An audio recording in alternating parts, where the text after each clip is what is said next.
Some men find out their life has been tampered with in a lawyer's office, or over the phone at 2 in the morning, or sitting alone at a kitchen table with a cup of coffee they made because they needed something to do with their hands. I found out at my own retirement dinner. 41 people in the room, a glass of Burgundy in my hand that I had barely touched, my son mid-sentence in a toast he had clearly rehearsed, and my accountant of 27 years standing in the parking lot in the April chill without his coat, holding a manila envelope he had driven across Hartford to deliver because he did not believe the content should wait until Monday. I want you to hold that image before I explain it. My name is Raymond Collard. I am 64 years old.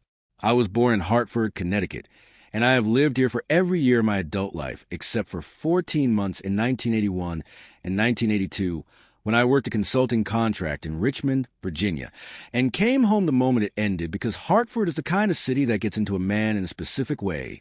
Not dramatic, not beautiful in any obvious sense, just deeply familiar in a way that becomes structural over time, the way a load-bearing wall becomes structural. You do not notice it until you try to remove it. I drive a 2005 Honda Accord Silver with a slow leak in the rear left tire that I have been managing with an air pump every 3 weeks for the better part of 2 years instead of replacing it. My wife Sandra has told me this is irrational behavior, and she is correct. I do it anyway. The ritual of the air pump, the gauge, the specific pressure number, 3 minutes, problem temporarily solved, settles something in me that I find difficult to explain to anyone who has not spent 38 years as a structural engineer.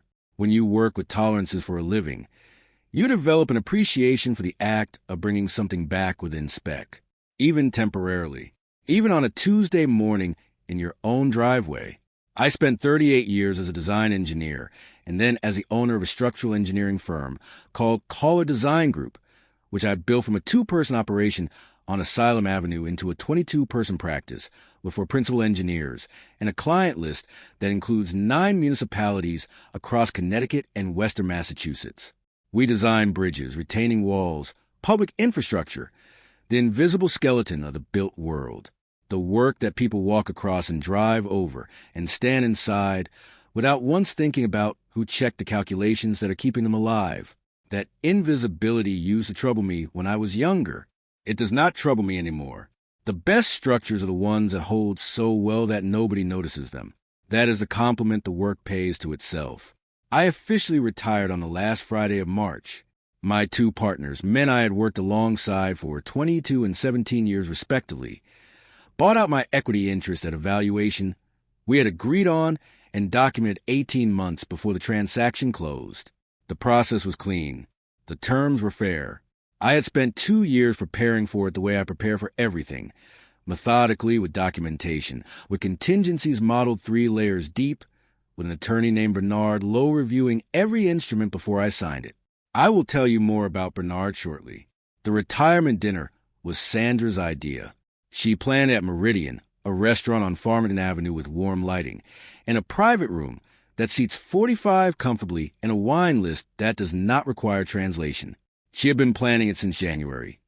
I knew this because the planning energy in our house had a specific texture that I recognized from decades of watching her organize things she cared about. She arranged the flowers herself. She made the seating chart on a legal pad and revised it 4 times over 2 weeks. She addressed 37 of the 41 invitations by hand because she felt the printed labels were insufficiently personal for people who had been part of our life for decades. She wore a blue dress I had not seen before. She was happy that evening. I want to be clear about that because it matters to the honesty of the story. Sandra moved through those rooms with the specific ease of a woman watching something she had built land exactly the way she intended. Whatever else is true about what I'm going to tell you, that part was real. The happiness in that room on that evening was real. I have turned that fact over many times in the months since, and I have not found a way to make it simple. So I have stopped trying. 41 people. Family, colleagues from a firm, 3 longtime municipal clients who have become something closer to friends over the decades, a couple from our neighborhood who have had dinner at our table more times than I can count. My son Daniel, 36, who had flown in from Denver 2 days before, and who is the kind of man who prepares a toast the way I prepare a structure report, with drafts, with revisions, with attention to what the load-bearing elements actually are. My daughter Claire, 33, who lives 40 minutes away in West Hartford and had arrived early to help Sandra with the room. And my son-in-law Paul, Claire's husband, 35, a civil engineer with a firm in New Haven who married my daughter 7 years ago and who has, in that time, become the kind of man I am genuinely glad to have in my corner. Paul is economical. He says what he means, and he does not say more than that. I have always considered this one of his more useful qualities. Now I need to tell you about Walter Grimes, because Walter is where this story actually begins. Walter is my personal accountant. He is 61 years old, lean and deliberate. With wire-rimmed glasses, he has worn in the same style for as long as I have known him, which is 27 years. I came to him in 1997 when my previous accountant retired, and a colleague recommended him. And in 27 years of working together, he has never once called me about something that did not warrant a call. He is constitutionally incapable of alarm for its own sake. He is also, I should mention, the kind of man who will drive across town in the rain to hand you a physical document rather than send it electronically, because he does not fully trust digital transmission for anything that matters. I have always found this old-fashioned and completely correct. The buyout closed on March 28th.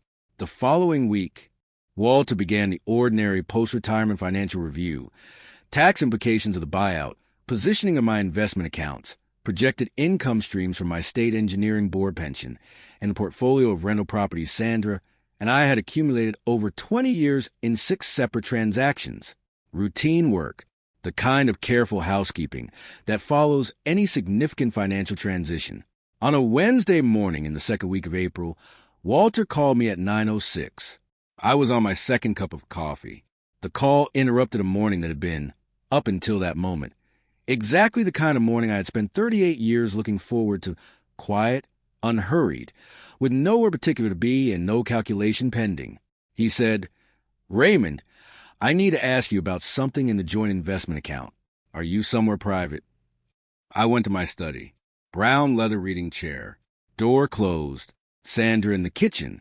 He told me he had found a series of transfers in our joint brokerage account that he did not recognize. Not large amounts individually. Consistent pattern over an extended period. Landing in an account he could not identify from the documentation he had access to. He said it might be a data error. He said he wanted to verify with me before he went further. I told him the transfers were not mine. I had not made them. I did not recognize the receiving account. He said, "All right, give me a few days." I told him to take whatever time he needed. After I hung up, I sat in that reading chair for 9 minutes, not pacing, not building scenarios, just sitting with the information the way I sit with a structural anomaly that has not yet resolved itself into a diagnosis, holding it still, letting it tell me what it is rather than deciding in advance what I wanted to be. Something inside me settled into a stillness that was cold and specific, and not comfortable and was not panic. It was a particular internal weather of a man who has just discovered that a load-bearing calculation does not match the structure it is supposed to describe. You do not reach the conclusion. You verify the inputs first. You always verify the inputs first. I did not say anything to Sandra. I made a fresh pot of coffee I did not particularly need, and I drank at the kitchen table while she told me about a neighbor's garden situation, and I listened with the portion of my attention that was available for listening, and the rest of it sat very quietly with the 9 minutes I had just spent in the reading chair. Walter called back 4 days later, on a Sunday morning.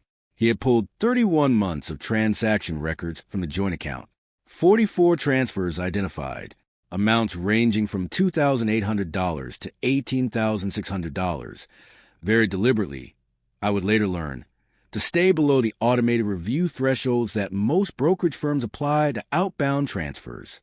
All 44 landing in the same receiving account.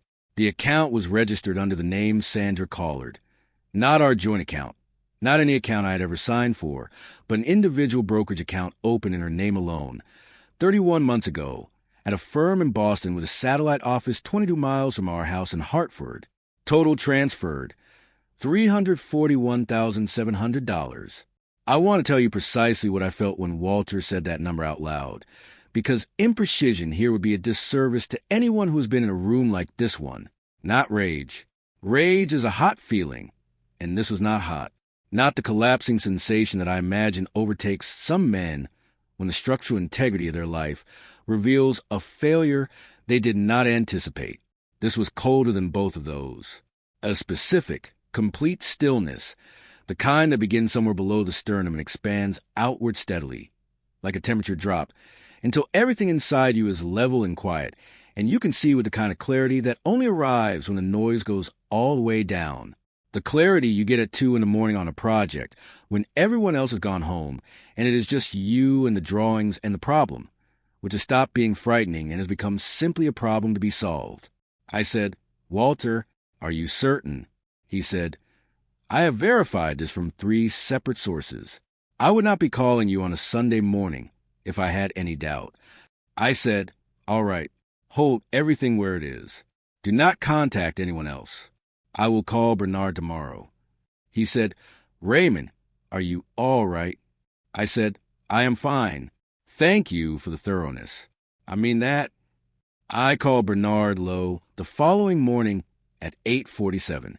Bernard has practiced family and estate law in Hartford for 29 years.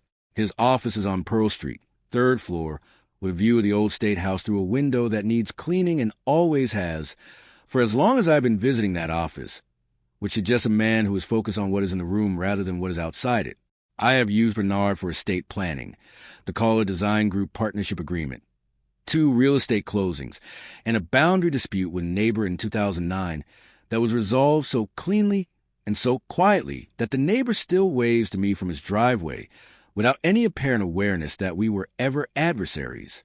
Bernard is methodical in the specific way of attorneys who have seen enough variation in human behavior that almost nothing surprises them anymore. What surprises them, they do not show. Both qualities are useful. I told him what Walter had found. I gave him the account number, the institution, the total amount, the time frame. He asked for clarifying questions. He asked them in a specific order. Institution first, then time frame, then authorization trail, then my awareness history, which told me he was already building the legal architecture of the situation while we were still on the phone. Then he said, "Do not touch any accounts. Do not move money. Do not change your behavior toward her in any way that she could detect. Do not discuss this with anyone who is not already in this conversation. I need 1 week to bring in a forensic financial specialist before we determine next steps." I told him to take the week. 2 days later, Bernard introduced me to Dr. Miriam Osei. Dr. Osei is a CPA and certified financial forensics practitioner, CFE designation, which is a professional credential for financial fraud examination, and she operates out of a firm in New Haven. She is 53 years old, precise and warm in a combination that I have found to be unusual and entirely effective. She has the gift of explaining complex financial structures in plain language without condescending. Not because she doubts your intelligence, but because she has learned over 20 years of forensic work that clarity produces better decisions and technical density, and better decisions are what the work is actually for.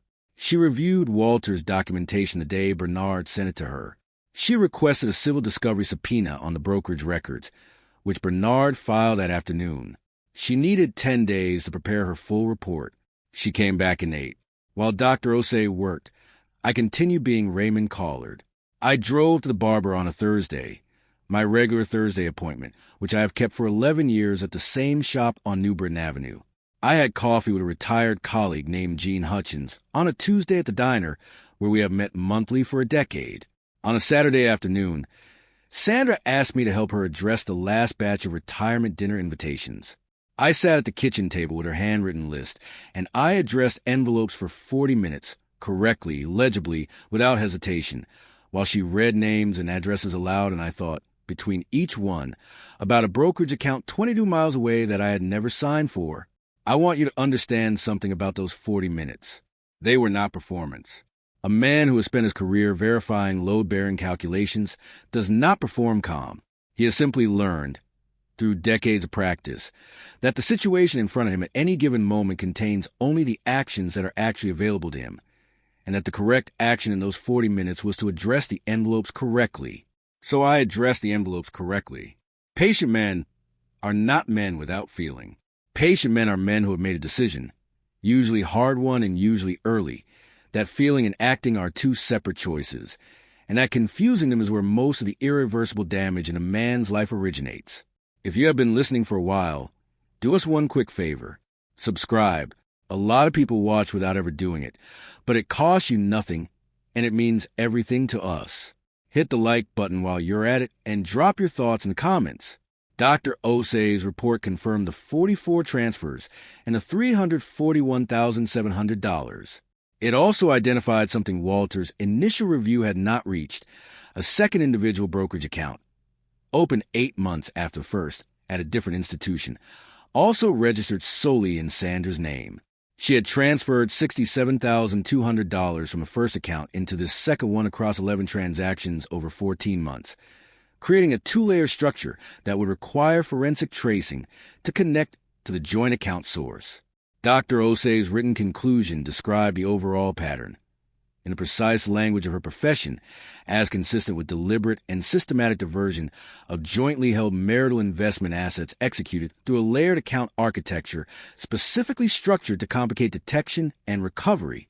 Revised total, $408,900. Bernard reviewed the report on a Thursday afternoon. He called me at 5:12. He said we had more than sufficient documentation to proceed on multiple fronts. He asked me about the retirement dinner, which was at that point 11 days away. I told him the dinner was happening. Whatever was happening in the legal dimension of my life was a separate matter. Sandra had arranged those flowers. Daniel had written that toast. 41 people had made plans. The dinner was happening. Bernard said he understood. He said he would have Walter on standby that evening in case anything developed that I needed to know about before the weekend. I said that was fine. The dinner was on a Saturday evening. Meridian Restaurant, Farmington Avenue, private room, 7 p.m. I arrived with Sandra at 6:44. The room was warm, white flowers on the tables. Sandra's arrangement, delivered that afternoon, the specific warm noise of 41 people who are glad to be somewhere together. I shook hands and accepted congratulations and held my burgundy glass with the comfortable ease of a man who is exactly where he is supposed to be, which I was in every way that mattered for those first 90 minutes. Daniel began his toast at 8:17. I know the time because Paul, sitting 2 seats to my left, had his phone face up on the table, and I caught the time on his screen when he shifted in his chair to face Daniel. My son stood at the far end of the table and spoke without notes, which I had not expected, and what he said was better than anything he could have written down. He talked about the drafting table I used to keep in my study, a large tilted surface with a lamp clamped to the upper right corner that I replaced with a CAD workstation in 1994, and which he remembers as the most serious piece of furniture in our house. He talked about a Saturday morning when he was 9 years old, and I brought him to a bridge site inspection in Middletown, a cable-stayed pedestrian bridge over a tributary of the Connecticut River, the largest single project I had completed to that point, and he stood on the deck of a structure I had designed, and I told him the reason it held was because every calculation had been checked 3 times before a single piece of steel went into ground, and once more after, because checking twice is how you catch the error, and checking a 3rd time is how you catch the error in your checking. He said he had tried to apply that principle to everything he had built since. His career, his marriage, the way he raised his own kids. He said, "To my father, Raymond Collard, who taught me that the reason things hold is because someone took the time to check the work." I looked at my son while he said that. I held what I felt about it for the full length of time it deserved to be held. Then at 8:23, 6 minutes into the toast, I felt Paul's hand press lightly on my forearm beneath the table. I looked at him. He was looking at Daniel, expression unchanged, attentive, with his other hand below the tablecloth. He slid his phone toward me face up. The screen showed a text from a number I recognized as Walter's. "Raymond, I'm in the parking lot. East side entrance. I need to give you something. Bernard said tonight. Come when you can. Don't react when you read this." I read it once. I set the phone back on the table. I looked at Daniel, who was finishing a sentence. I looked at Sandra, who was watching our son with the expression of a woman watching something she loves. I placed my burgundy glass on the table with the ordinary care of a man setting down a glass. I touched Sandra's shoulder lightly as I rose, the natural, unremarkable touch of a husband excusing himself briefly, and I walked to the private room, into the corridor, through the restaurant's east side door, and into the parking lot. April in Hartford at 8:30 in the evening. Cold enough for a coat, which I had left inside. The parking lot lights cast a yellow-white wash over the asphalt. Walter was standing beside his dark green Buick LeSabre, 12 feet from the entrance, holding a manila envelope with both hands the way a man holds something he would rather not be holding. He said, "I am sorry to come tonight, Raymond." I debated it. I said, "What did you find?" He said, "Dr. Osei finalized a report this afternoon and found a third layer, a beneficiary designation change on your state pension, filed 6 weeks ago, March 3rd, 25 days before the buyout closed." He extended the envelope. She changed the primary beneficiary. Bernard reviewed it at 4 o'clock and said you needed to have this before Monday. I took the envelope. I opened it under the parking lot light. The document was a beneficiary designation change form, processed by the State Engineering Board Pension Administrator on March 3rd, filed under Sandra's authorization. The form changed the primary beneficiary on my pension from our joint estate designation to Sandra Collard. Individually, the secondary beneficiary was changed from our 2 children, equally, to a trust instrument I had never seen, with a trustee name I did not recognize. The pension value at that filing date, $1,470,000. I read the document through once, completely, standing in the parking lot without my coat. Then I read the beneficiary change section a second time more slowly, paying attention to the authorization line, which showed Sandra's signature and no co-signature, and the date stamp and the administrator's processing notation. I stood there for 4 minutes. Walter told me afterward that he counted. He said he did not know what else to do while he waited. I want to tell you what I felt in those 4 minutes, because I have tried to be honest throughout this story, and I am not going to stop at the part that is hardest to be honest about. I have built bridges, not as a metaphor, literally, structures that hold weight, that carry load, that are designed from the first calculation to the last inspection with the understanding that failure is not an option, because failure has consequences that cannot be undone. A bridge that fails does not get a second chance to hold. The calculations either work or they do not, and the gap between those two outcomes is the reason you check the work 3 times and once more after. What I felt in that parking lot was a specific sensation of a man who has just discovered that the structure he thought he was standing on has been carrying a load he did not know about for 31 months, in a design he never approved. Not rage, not collapse. The cold, complete, load-bearing clarity of a structural problem that is now fully mapped and is waiting for the engineering response. I almost felt sorry for her. Almost.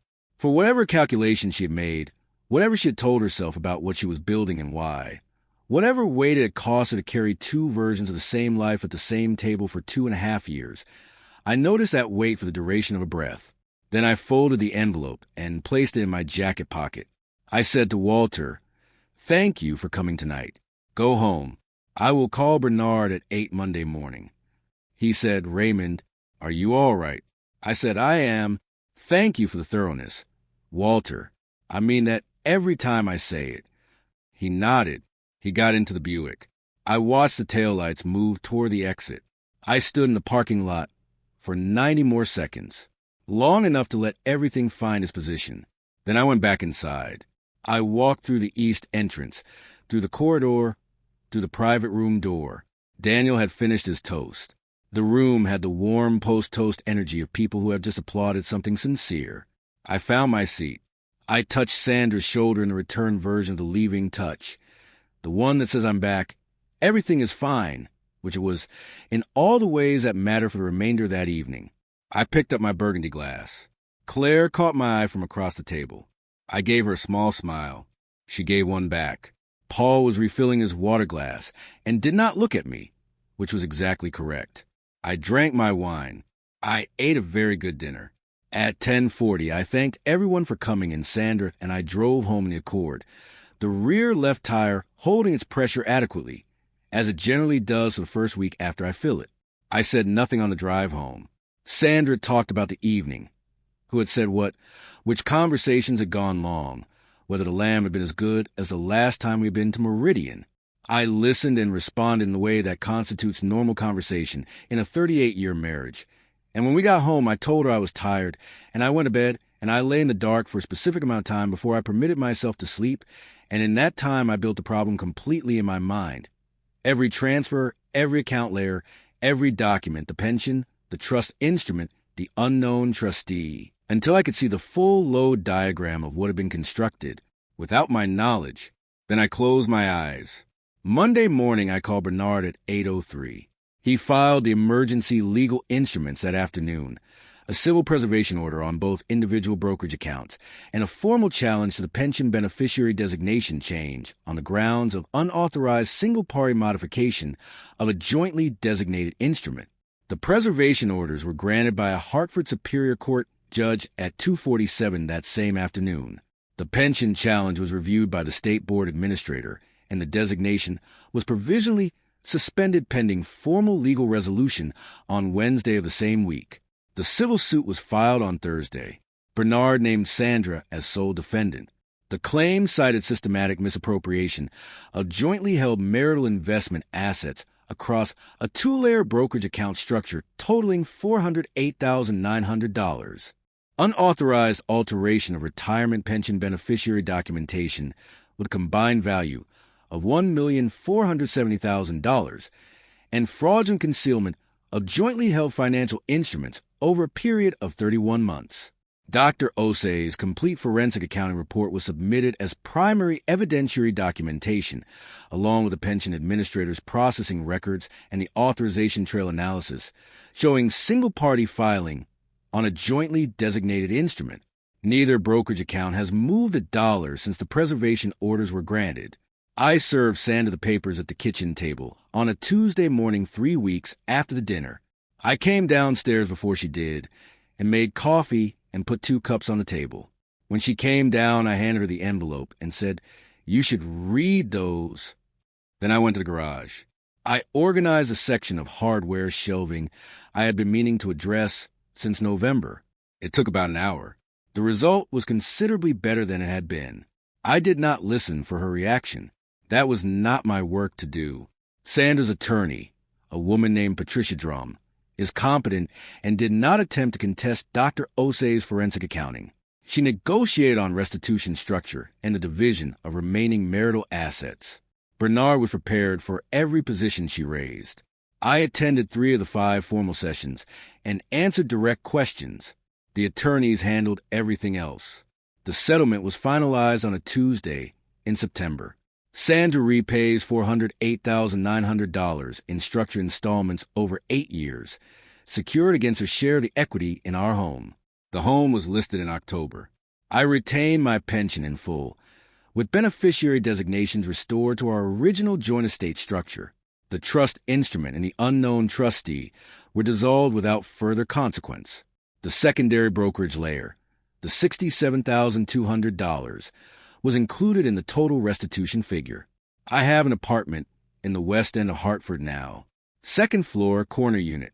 East-facing kitchen window that catches good light in the morning from about 7:10 to 8:30, which is when I have my coffee and read, which is exactly the morning I spent 38 years building toward. I brought the reading chair from my study. I brought my drafting tools, which I no longer use professionally, but which I keep because they belong to a part of how I think that is not professional at all. I brought the framed photograph Daniel gave me 2 Christmases ago. The 2 of us at the Milltown Bridge site, him 9 years old standing at the deck edge looking down at the water, me behind with my hand on his shoulder, neither of us looking at the camera. I see Daniel every few weeks. I see Claire and Paul on the 2nd Sunday of each month, dinner at their house, their kids at the table, their dog occasionally on my foot. Paul has never mentioned the parking lot. I have never asked him to. That evening belongs to the category of things between men that are complete without being spoken. I still put air in the rear left tire every 3 weeks. The leak has not gotten worse. The tire has not gotten better. We have reached a kind of accommodation. I find I still want the ritual of the gauge and the pressure number and the 3 minutes of bringing something back within spec. Some habits are not irrational. They are just a man's way of maintaining calibration in the small things, because the small things are where discipline lives when the large things are not demanding it. A man who spends his working life designing structures that hold knows something about what is actually durable. It is not the account balance. It is not the square footage of the house or the number of people at the retirement dinner. The most durable thing in a man's life is the discipline of the work, the willingness to check it 3 times, to verify before you conclude, to let the problem tell you what it is rather than deciding what you want it to be. You cannot drain that out of a man through a brokerage account. You cannot reroute it through a trust instrument with an unfamiliar trustee. It is load-bearing in a way that transfers cannot reach. The bridge in Middletown is still standing. I drove past it last spring. It was a Tuesday morning, early, nobody on the deck. I pulled over and looked at it for a few minutes from the road. It looked exactly like a structure that has been holding correctly for 26 years, which is exactly what it is. 38 years of building, 1 envelope in a parking lot, and a son who still believes the reason things hold is because someone checked the work. That is not a small inheritance. That is not a small thing at all. If you enjoyed this story, join our community by hitting that like button and subscribing for more real, raw, and family-centered stories. And as always, thank you for being a part of Dad's Raw Revenge. I will see you on the next one.